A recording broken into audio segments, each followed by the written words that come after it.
Steven, to tinde ionge dhako.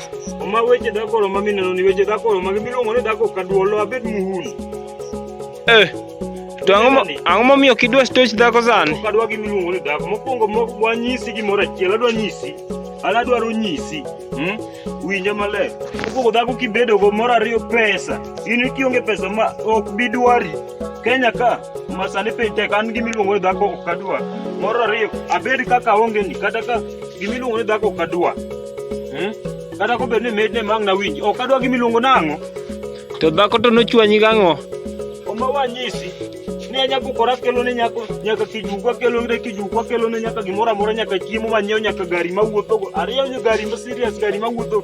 Kazi nyako kokore wen dichwo moro. To kare nyogwang'no ni riembo chieng' mane ma awinjo mana kiluonge to onge. Kanyo to kendo kidwa nago ni uwi. Kidwa nago ni ang'o wa uwi. Anto kikigona uwi.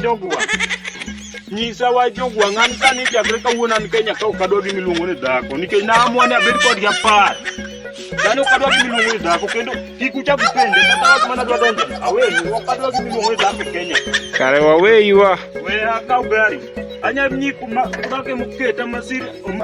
Wanere ugwan.